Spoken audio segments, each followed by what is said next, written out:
Bismillahirrahmanirrahim. Innal hamdalillah nahmaduhu wa nasta'inuhu wa nastaghfiruh wa na'udzu billahi min shururi anfusina wa min sayyiati a'malina. May yahdihillahu fala mudilla lahu wa man yudlil fala hadiya lahu. Asyhadu an la ilaha illallah wa asyhadu anna sayyidana Muhammadan 'abduhu wa rasuluh.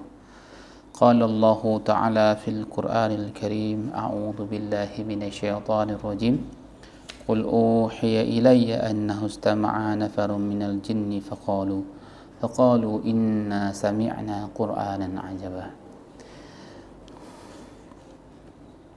قال الله ثم قال النبي في كتاب الحديث Inna syaitan yadri minal ins majrad dam. Sadaqallahul azim. Assalamualaikum warahmatullahi wabarakatuh. Salam persaudaraan dari Aceh. Salam anak Nangro kepada siapapun yang menonton, yang menyimak kajian lanjutan kita ini. Alhamdulillah. A'udzu billahi minasyaitonir rajim. Bismillahirrahmanirrahim. Qul ja'al haqq wa zahaqal batil innal batila kana zahuqa. Inna waliyallahu alladhi nazzala alkitab wa huwa yatawalla as-salihin. Wa qul rabbi a'udzu bika min hamazati syayatin wa a'udzu bika rabbi ay yahdurun. Alhamdulillah, kita lanjutkan kajian kita yang kemarin, memahami dunia jin sesuai dengan syariat, sesuai dengan sunnah Nabi, sesuai dengan apa yang telah disampaikan oleh para ulama-ulama kita dan alim-alim ulama kita, para salaf. Dan kita lanjutkan hari ini tentang masalah macam-macam jin dan tempat tinggal jin. Baik, sahabat sekalian, sebagaimana kita pahami di Indonesia terutama tanda kutip televisi, tanda dengan tanda kutip ataupun kepercayaan masyarakat ini bermacam-macam tentang bentuk jin itu gimana sih. Ada yang berpikir kalau bentuk jin itu sendal bolong, di belakangnya bolong ada ulat-ulat, gitu ya. Ada digambarkan bentuk jin itu genderuwo yang badannya besar, gendut, kemudian hitam, gitu ya. Ada orang yang memahami bentuk jin itu pocong, dia lompat-lompat. Ada yang memahami orang bentuk jin itu kuntilanak yang ketawa-tawa sambil gendong anak, makanya kuntilanak. Yang pakai daster putih ya. Entah dari mana daster dapat itu, entah ada tukang jahit dalam kubur itu. Gitulah kira-kira masalahnya. Nah, macam-macam, ada suster ngesot dan segala macamnya lah yang dipahami kebanyakan orang masyarakat. Nah, apakah benar jin itu tuh begitu jeleknya, kukunya panjang-panjang, tanduknya segini panjangnya kayak kerbau, kayak rusa atau apa? Benar apakah begitu bentuk jin? Apa begitu bentuk jin yang sesungguhnya? Atau itu bentuk jin-jin yang dibuat, jin palsu ataupun dibuat-buat oleh manusia dalam TV? Apa benar seperti itu? Bagaimana kata sahabat, penjelasan sahabat tentang masalah jin? Bagaimana kata Rasulullah tentang masalah jin? Nah, baik, kita akan bahas hari kali ini 2 bab saja, yaitu bab macam-macam jin dan tempat tinggal jin itu di mana. Baik, kita akan membacakan satu hadis dari Sa'labah Al-Qasyani radhiyallahu anha. Dia berkata, Rasulullah sallallahu alaihi wasallam, maaf tadi saya ulangi, dari Sa'labah Al-Qasyani radhiyallahu anhu, dia berkata, Rasulullah sallallahu alaihi wasallam bersabda. Ini perhatikan ya. Al-jinnu salasatun. Jin ini terbagi menjadi 3 model kelompok, 3 model tipe seperti itu. Al-jinnu salasatu asnaf. Jin itu ada 3 macam. Pertama, sinfun lahum ajnihatun yatiruna fil hawa. Jin yang mempunyai sayap. Pertama, jin yang mempunyai sayap, mereka bisa terbang di udara.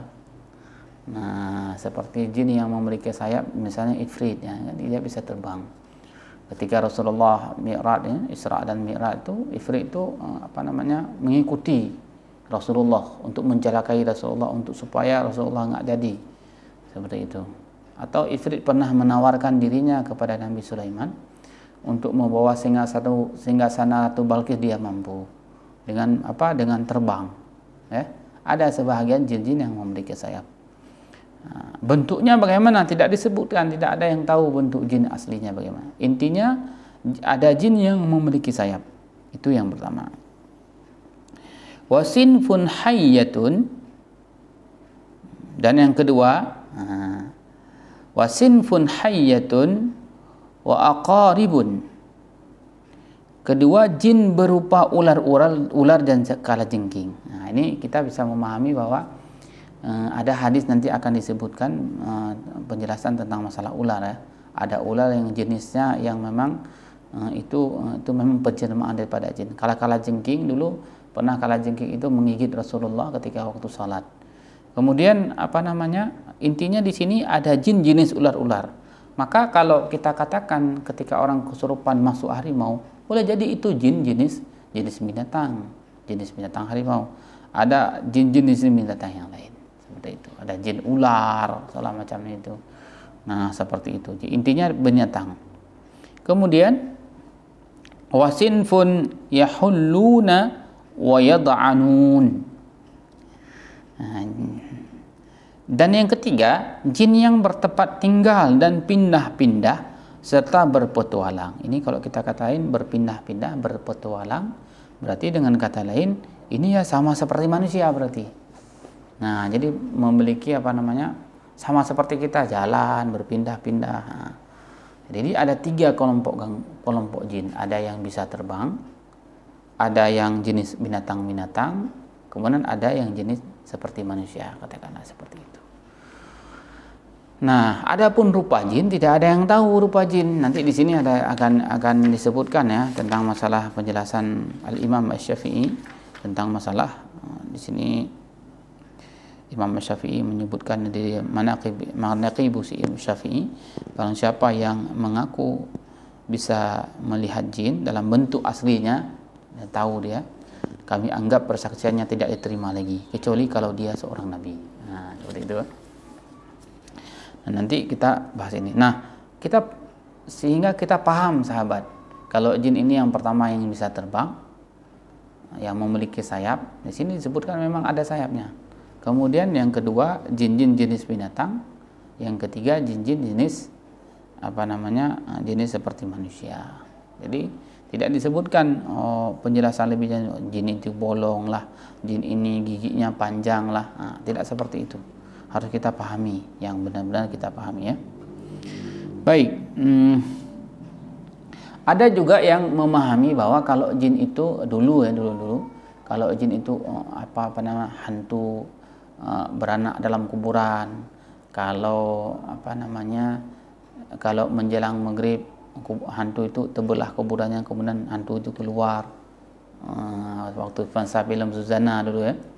Ataupun keluar dengan seperti roh keluar, seolah-olah tempat jin itu kuburan, seolah-olah dalam kuburan itu kos-kosannya jin ataupun apartemen jin. Nah, seolah-olah. Apakah benar jin itu tinggal di kuburan seperti itu? Nah, ini juga jadi pembahasan ini.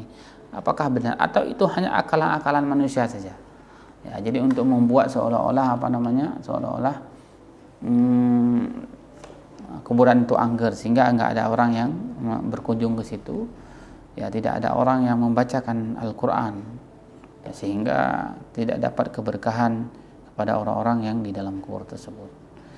Baik, sahabat sekalian, coba kita lihat bagaimana pendapat para ulama penjelasan Rasulullah tentang masalah jin, tempat tinggalnya di mana. Di sini disebutkan dalam kitab Wiqayatul Insan minal Jinni As-Sayyitin karangan Syekh Wahid Abdul Salam Bari bahwa jin itu tempat tinggalnya di tempat-tempat yang tidak dihuni manusia, seperti padang pasir misalnya kalau di sana ya. Kalau kita ini tempat yang tidak dihuni manusia, misalnya hutan-hutan, lembah-lembah. Di sini disebutkan bahwa di tempat-tempat sampah, tempat pembuangan kotoran, ini setan ini banyak jin, ya, setan dengan jin. Di antara jin tersebut ada yang tinggal bersama manusia, ada juga yang tinggal bersama kita, bersama manusia di rumah kita, seperti itu kan. Karena itu Rasulullah Sallallahu Alaihi Wasallam pernah keluar menuju padang pasir untuk mengajak atau mendakwahi mereka kepada Allah Azza wa Jalla. Beliau membacakan Al-Quran kepada mereka serta mengajarkan syariat-syariat Islam. Hadis tentang kisah ini banyak perawinya, ya, seperti yang terdapat pada kedua kitab sahih Imam Bukhari dan Muslim dari jalur Abdullah bin Abbas dan Abdullah bin Mas'ud radhiyallahu anhu. Ada juga yang tinggal di tong sampah dan pembuangan kotoran. Jadi banyak jin itu tong sampah, pembuangan kotoran. Jangan lama-lama, makanya di jamban, di WC jangan lama. Karena mereka memakan sisa-sisa makanan manusia. Sebagaimana yang terdapat pada hadis riwayat Imam Muslim dari Abdullah bin Mas'ud radhiyallahu anhu yang sudah pernah kita sebutkan sebelumnya yang kemarin ya. Ibnu Hajar Al-Asqalani mengatakan Ibnu Abi Dunya meriwayatkan dari Yazid bin Ja'ari, salah seorang perawi yang thiqah dari negeri Syam. Dia salah seorang tabi'in yang kurang masyhur, berkata seperti ini: tidaklah sebuah rumah yang dihuni para penghuninya, melainkan pada atap rumah mereka terdapat jin. Jika mereka makan siang, jin-jin itu turun dan makan bersama mereka, dan begitu pula ketika mereka makan malam. Ini disebutkan dalam kitab Fathul Bari juz 6 ayat juz 6 halaman 345. Nanti bisa dicek apakah benar ya bagi yang memiliki kitab Fathul Bari. Nah, di sini disebutkan bahwa jin itu memang ada di rumah kita, hanya saja kita tidak nampak melihatnya. Maka kalau andainya ada dukun atau dukun-dukun palsu atau dukun dobol, kata Bang TJ ya, mengatakan bahwa menurut terawangan saya di rumahmu ada jin, ada 3 jinnya. Nah, kita harusnya mengatakan, kamu kok bodoh kali. Memang dari dulu sejak masa Rasulullah udah disampaikan kok, kita udah tahu kok setiap rumah ada jin. Apalagi di WC. Di sini disebutkan ada juga jin-jin yang di sini disebutkan lagi saya katakan mengenai tipu daya setan ini, Abu Bakar bin Ubaid meriwayatkan dari Yazid dengan kalimat, tidaklah setiap penghuni rumah dari kalangan kaum muslimin melainkan genting atap rumah mereka terdapat jin-jin muslim. Jika mereka bersantap siang, jin-jin ini pun turun dan makan bersama mereka. Jika mereka makan malam, jin-jin ini juga ikut makan bersama mereka. Allah menjaga mereka dari melihat jin-jin ini. Nah, seperti itu. Sahabat, setiap rumah ada jin. Maka kalau dukun bilang, dari terawangan saya di rumahmu ada jin. Memang ada, sudah dikabarkan oleh Rasulullah, sudah dikabarkan oleh para ulama dalam hadis-hadis, dalam tafsir-tafsirnya. Memang ada jin itu. Jadi bagaimana? Jadi kita tidak perlu takut. Hanya saja Allah ini tidak menampakkan jin-jin ini kepada diri kita. Nah, seperti itu ya. Kemudian di sini disebutkan lagi ada juga jin yang tinggal di WC. Riwayat siapa? Diriwayatkan dari Zaid bin Arqam radhiyallahu anhu.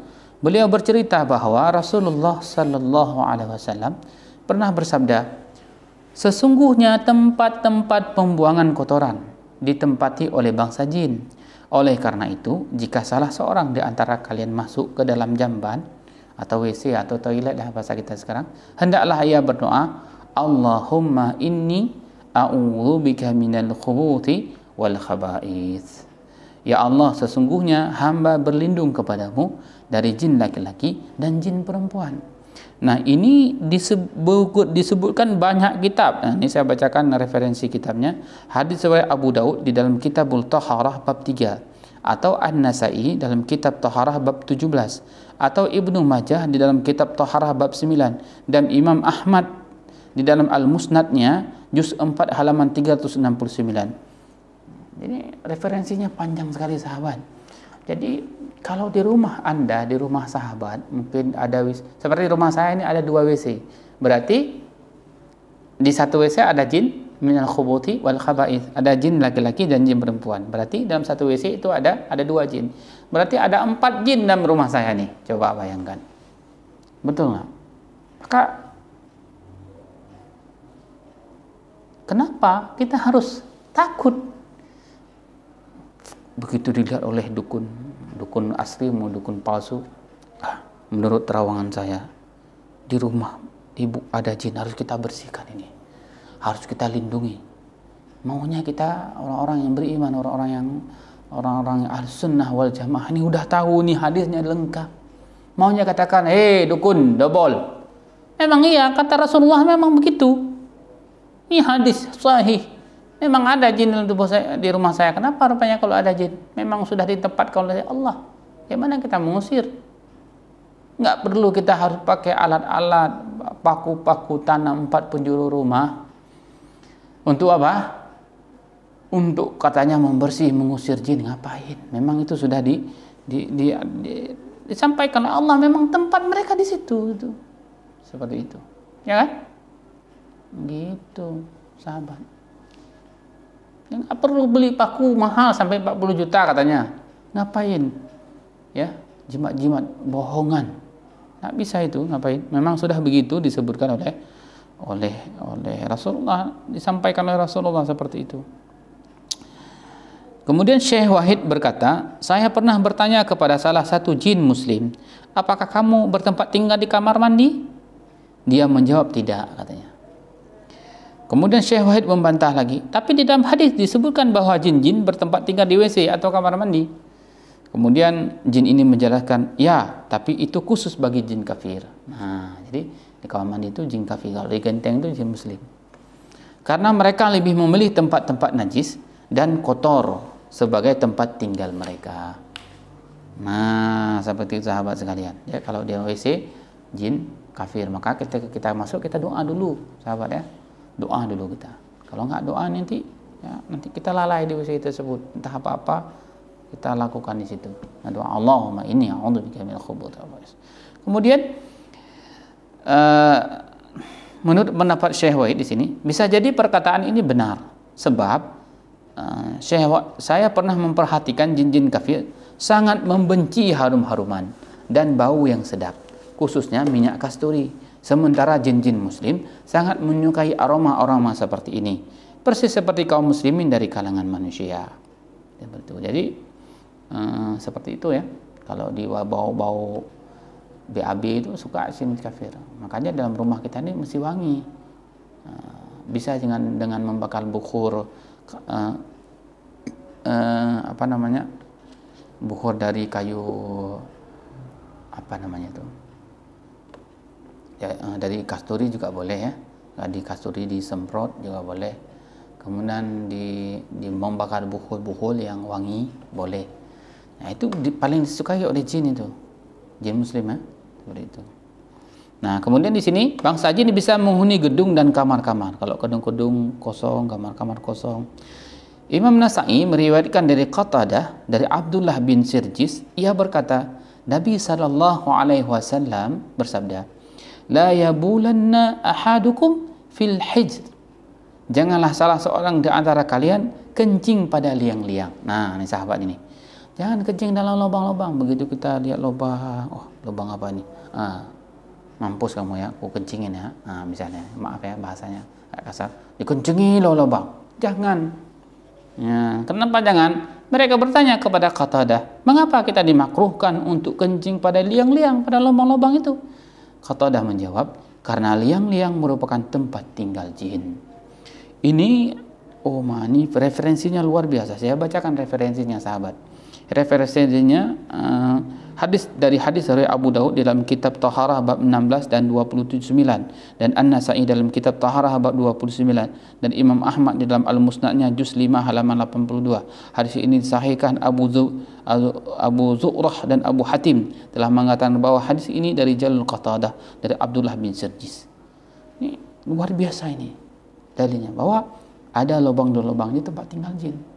Jadi bukan tempat tinggal jin dalam kuburan gitu. Bukan. Sengaja orang-orang kafir, orang-orang orientalis, orang-orang yang enggak jelas membuat syuting-syuting film di kuburan seolah-olah di situ banyak setan, banyak hantunya. Supaya apa? Supaya kaum muslimin tidak sering-sering datang ke kuburan. Sehingga kita tidak bisa membacakan Al-Fatihah, menghadiahkan Al-Fatihah kepada orang di kuburan tersebut. Sehingga kita kan tidak dapat nih. Ya, tidak ingat mati. Jadi tidak sering datang ke kuburan, jadi tidak ingat mati kita. Nah, seperti itu. Jadi kuburan jadi tempat angker. Padahal kuburan itu nggak ada setan, nggak ada jin di situ. Di liang-liang, di rumah manusia, di dalam WC, mana lagi yang tadi disebutkan ya. Baik. Bangsa jin juga bisa menghuni kandang-kandang unta. Kalau kita kandang-kandang kerbau gitu ya.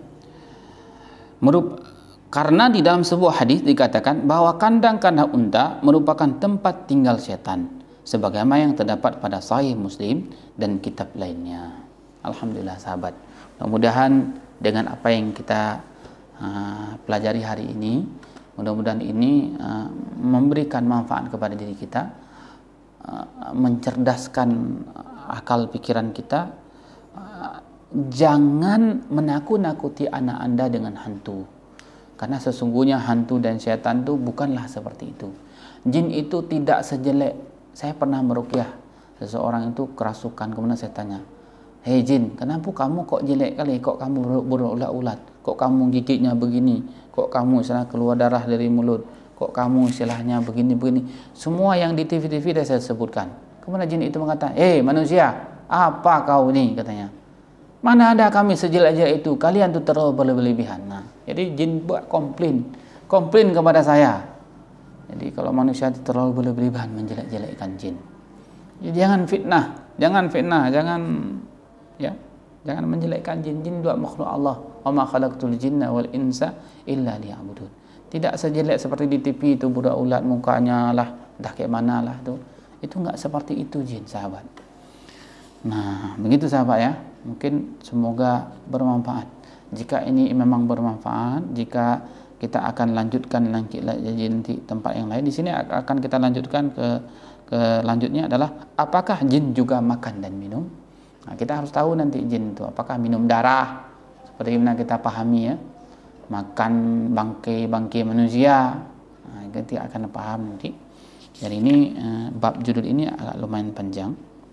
Nah, dan tentang kita akan bahas tentang masalah tanduk setan nanti di sini juga ya. Nah, jadi jika ini bermanfaat, ayo bagikan video ini kepada sahabat-sahabat sekalian yang lain yang suka nonton-nonton film misteri, yang suka jin-jinan, biar tahu bahwa sesungguhnya jin itu tidak sengeri yang sebagaimana kita pahami ya. Nah, silahkan komentar di sini, mudah-mudahan nanti kalau masih semangat mengikuti kajian kita ini, insyaallah kita akan lanjutkan kajian dunia jin sampai nanti kita akan kajian tentang masalah sihir. Insyaallah semoga bermanfaat. Salam persaudaraan dari Aceh, salam anak nangro. Assalamualaikum warahmatullahi wabarakatuh.